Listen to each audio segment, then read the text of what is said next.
Have you ever noticed that the kinder you are, the more people seem to ask from you? It's a strange paradox. Society teaches that being selfless earns respect, yet countless people spend years giving their time, energy, loyalty, and attention only to feel ignored, overlooked, and taken for granted. The uncomfortable truth is that most people aren't being used because they're weak, selfish, or unlucky. They're being used because they're following a rule that doesn't actually exist. Somewhere along the way, they were taught that endless availability creates love, that sacrifice creates loyalty, and that saying yes makes them valuable. But what if the opposite were true? What if the behaviors that seem noble are secretly destroying self-respect, weakening personal boundaries, and inviting exploitation? Today, you'll discover a principle rooted in psychology, echoed in the observations of Machiavelli, and confirmed by everyday human behavior. Once understood, this rule changes the way people see you, treat you, and respond to your presence, and chances are, you've been breaking it for most of your life without even realizing it. Most people believe they are being good when they say yes to everything. They answer every message, solve every problem, and rush to help whenever someone calls. At first, this seems admirable. But psychology reveals a strange truth. When kindness exists without personal boundaries, it often stops being respected. People begin to expect it instead of appreciating it. Little by little, what looked like generosity starts being treated like an obligation, and that's where the problem quietly begins. A person who is always available unknowingly teaches others a powerful lesson. My time has no cost. Human nature pays close attention to scarcity, even when nobody talks about it openly. Think about water and gold. Water is essential, yet gold is valued more because it's limited. In relationships, the same principle often appears. Someone who can always be reached becomes as common as air. Someone who values their own time creates psychological power without saying a single word. Machiavelli understood something many people still struggle to accept today. Respect rarely grows from intentions alone. It grows from consequences. When there is no consequence for crossing a line, people eventually stop seeing the line. A friend who constantly cancels plans without repercussions may continue doing it. A coworker who keeps pushing responsibilities onto someone who never refuses will likely repeat the behavior. Human beings often test limits the same way children test fences, not because they're evil, but because they're curious about where the boundaries truly are. One man spent years being the dependable person in every area of his life. Family called him when they needed money. Friends called him when they needed favors. Colleagues called him when they needed extra work done. He felt important because he was needed.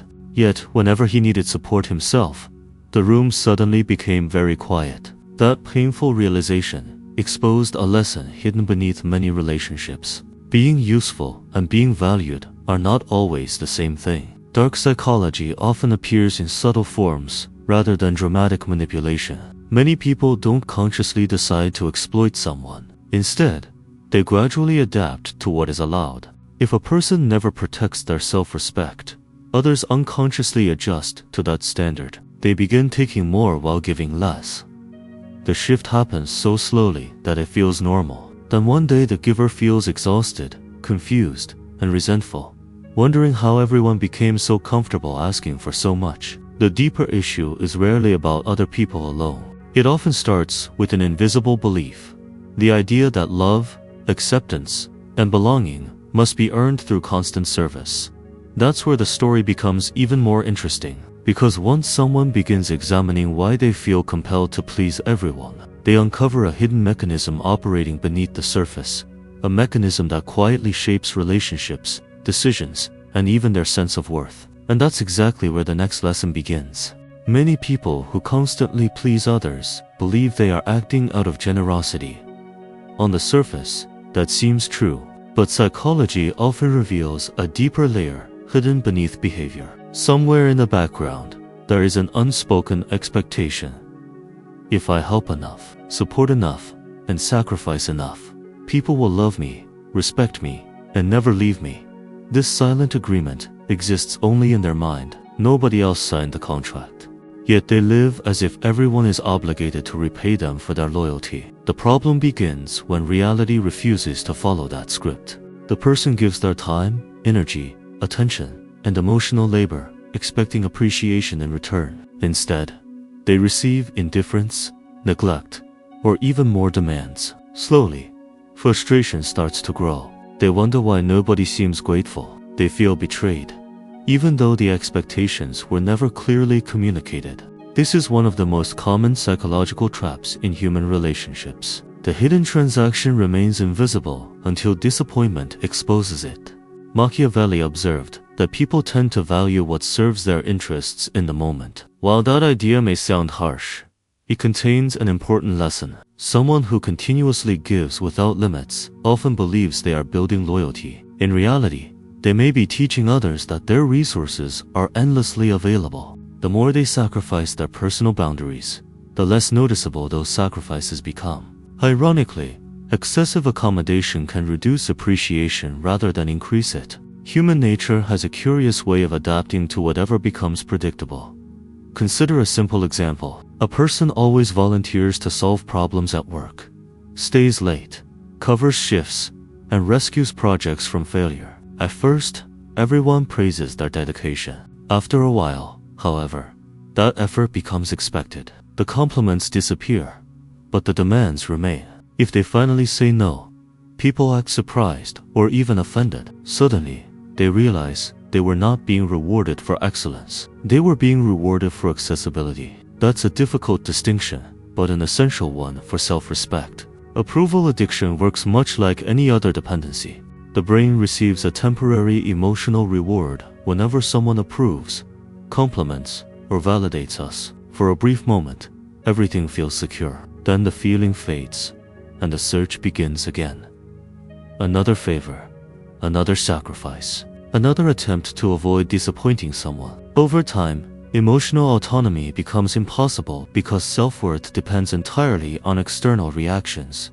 The person is no longer steering their own life. They are being pulled by the opinions of others, like a boat without an anchor. Dark psychology teaches that dependence creates vulnerability, whether emotional, social, or psychological. The moment someone needs approval more than they need authenticity, they become easier to influence and control. Yet an interesting shift occurs when that need begins to weaken. Something changes in the way people respond. Value starts becoming clearer. Respect starts operating differently. And, strangely enough, it often begins when a person learns to become less available rather than more available. A lesson that opens the door to an entirely different kind of psychological power. Before we go any further, there's something you need to know. If you've recognized yourself in these patterns, always giving, always available, always seeking approval, then you're only seeing the surface of what's really happening. That's exactly why I created the Silent Influence Code.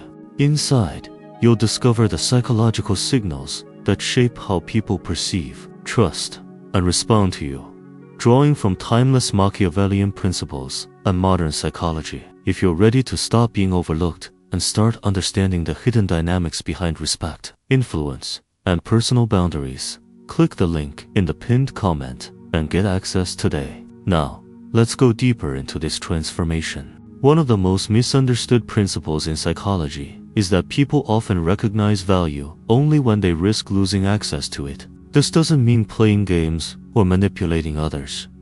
It simply reflects a deep truth about human nature. Things that seem permanent are frequently taken for granted. Things that can disappear suddenly command attention. A sunset lasts only a few moments, and perhaps that's one reason people stop what they're doing to watch it. Scarcity changes perception, and perception changes behavior. Many people spend years trying to become more useful, believing usefulness automatically creates respect. Yet, usefulness alone is rarely enough. Air is useful.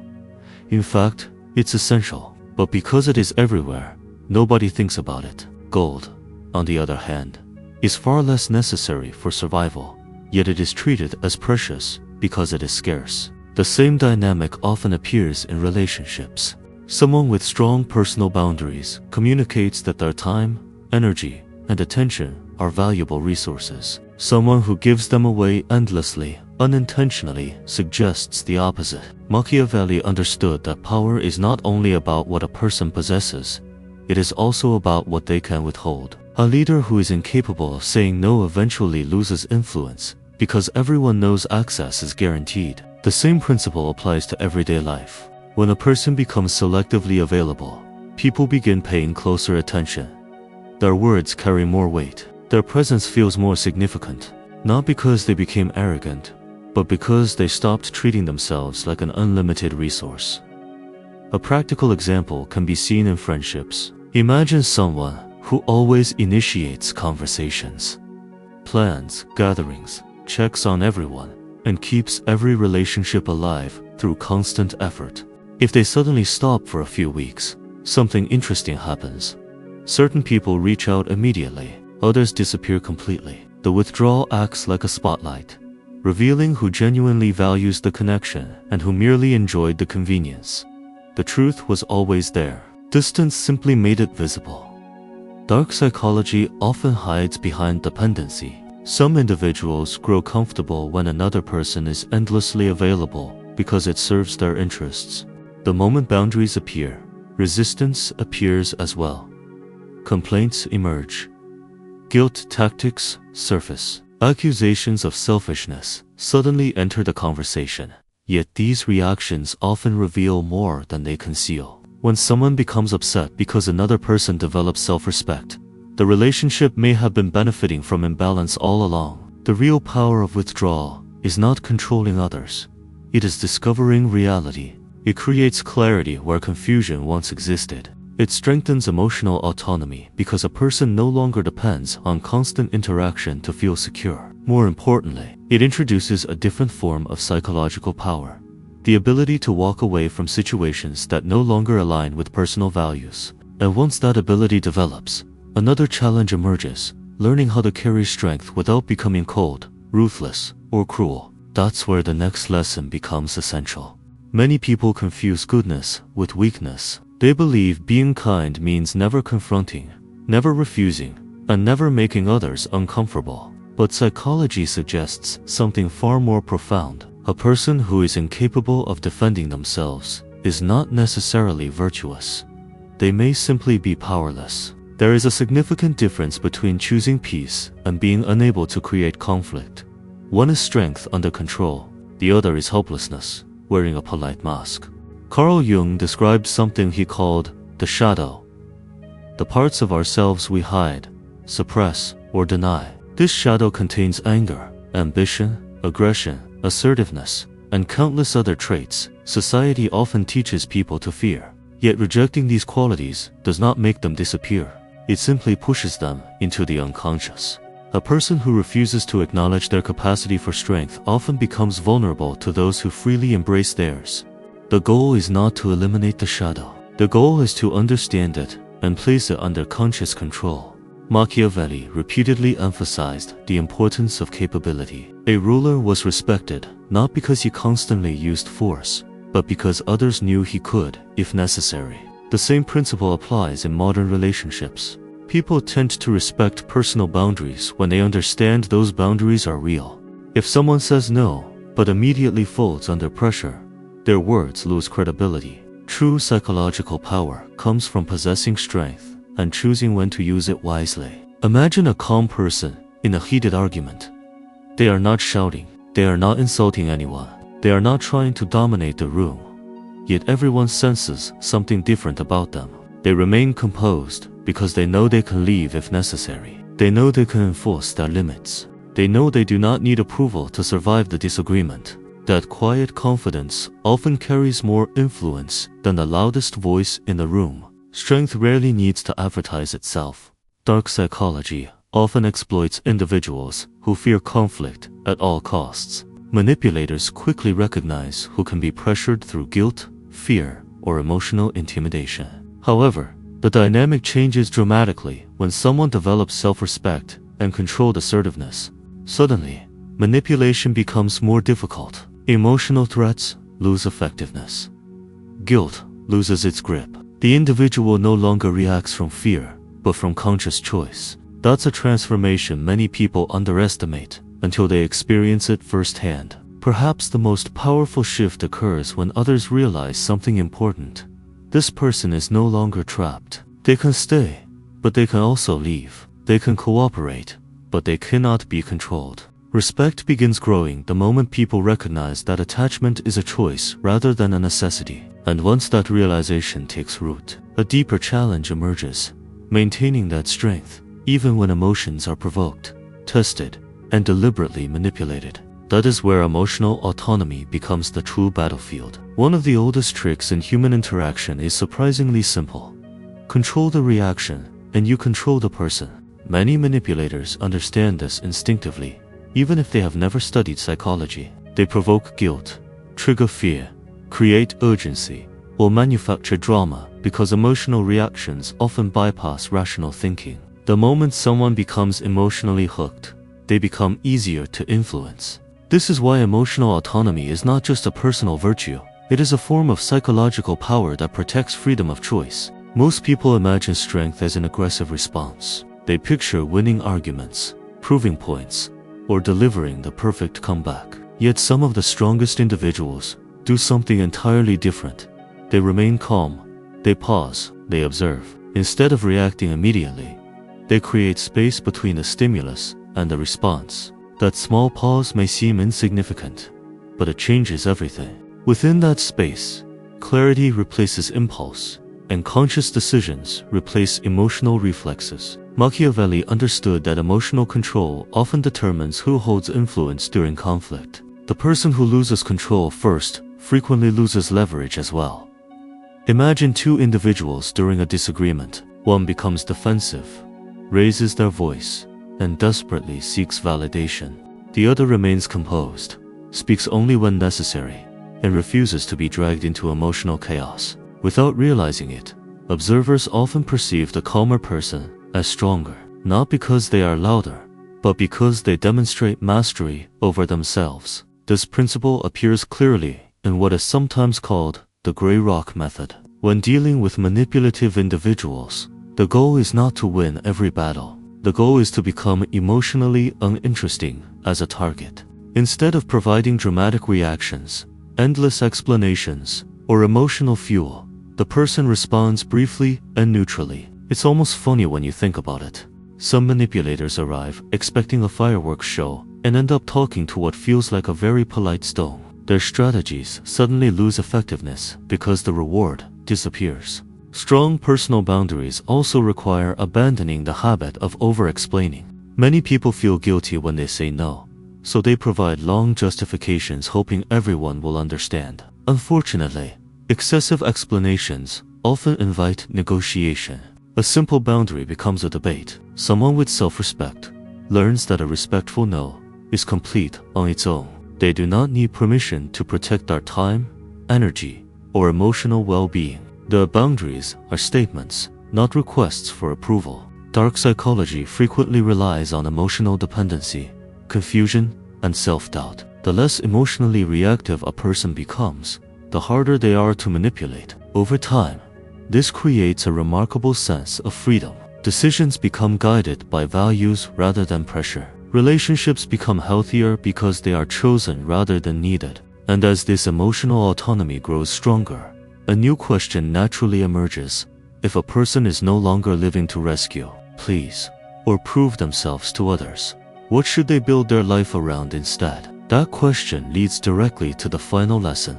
Many people spend years living as if their primary purpose is to respond to everyone else's needs. They become problem solvers, rescuers, peacekeepers, and emotional support systems. While those qualities can be admirable, they often create a subtle trap. Their energy is spent maintaining other people's worlds while neglecting their own. Psychology reveals that a life built around constant reaction eventually feels exhausting because it lacks direction. A person can become incredibly busy and still move nowhere meaningful. The shift begins when someone stops asking, "How can I be useful to everyone?" and starts asking, "What am I building?" That single question changes everything. Builders think differently from helpers. Helpers focus on immediate problems. Builders focus on long-term creation. They invest in skills, health, purpose, knowledge, and meaningful goals. Instead of measuring their worth by how many people need them, they measure it by the progress they make toward a vision that belongs to them. Machiavelli often emphasized the importance of shaping circumstances rather than being shaped by them. The same principle applies today. A person who constantly seeks approval allows external forces to direct their decisions. Their mood depends on compliments. Their confidence depends on acceptance. Their choices depend on avoiding criticism. But when self-respect becomes the foundation, the center of gravity shifts inward. They begin acting according to principles rather than popularity. That is the beginning of genuine independence. A practical example can be seen in someone who decides to dedicate 1 hour each day to a personal mission. Maybe they learn a new skill, build a business, improve their health, write a book, or develop expertise in a field. At first, others may not understand the change. Some may even resist it. After all, they were accustomed to having unlimited access to that person's time. Yet every hour invested in personal growth strengthens emotional autonomy and reinforces a powerful message. Their life has a purpose beyond serving everyone else's agenda. Dark psychology loses much of its influence over individuals who possess a clear mission. Manipulation thrives when people are directionless because uncertainty creates vulnerability. A person with a meaningful objective becomes harder to distract, harder to guilt, and harder to control. Their personal boundaries stop feeling like defensive walls and start functioning as protective structures around what matters most. They are no longer guarding emptiness. They are protecting something valuable that they are actively creating. Ultimately, psychological power is not about controlling other people. It is about controlling access to your time, attention, energy, and focus. It is about understanding that respect begins with how a person treats themselves. When self-respect, emotional autonomy, and strong personal boundaries work together, relationships transform naturally. Some people will leave, others will rise to meet the new standard, and the person who once feared being used finally discovers something far more valuable than approval: ownership of their own life. Now, the question is no longer whether people have used you in the past. The real question is, what will you allow from this day forward? Think carefully about everything you've learned. How many times have you mistaken availability for value? How many times have you sacrificed self-respect in exchange for temporary approval? How many opportunities, goals, and ambitions have been delayed because you were too busy carrying responsibilities that were never truly yours? The truth is that personal boundaries are not walls that isolate you from the world. They are filters that reveal who genuinely respects you and who merely benefits from your presence. The moment you develop emotional autonomy, people lose the ability to control you through guilt, fear, pressure, or manipulation, and that is where real psychological power begins. Machiavelli understood something that most people learn only after years of disappointment. Respect is not granted to those who desperately seek it. Respect is earned by those who value themselves enough to walk away from what diminishes them. Not out of anger, not out of cruelty, but out of clarity. So ask yourself honestly, what is one boundary you know you should set but haven't? Who in your life benefits from your inability to say no? And what could change if you started protecting your time, energy, and attention as if they were your most valuable assets? Remember, the goal isn't to become cold. The goal isn't to stop caring. The goal is to stop abandoning yourself in order to keep everyone else comfortable. Because the day you truly develop self-respect is the day your relationships begin to change. Some people will resist it. Some people will disappear. But the people who remain will finally meet the real version of you. If this message resonated with you, leave a comment below and share the biggest lesson you're taking away from this video. I'd love to hear your thoughts. And if you're ready to continue exploring psychology, dark psychology, Machiavelli, psychological power, emotional autonomy, and the principles that shape human behavior, make sure to subscribe to the channel, leave a like, and turn on notifications so you don't miss the next video. Because the moment you stop being a resource for everyone else is often the moment you finally become the architect of your own life.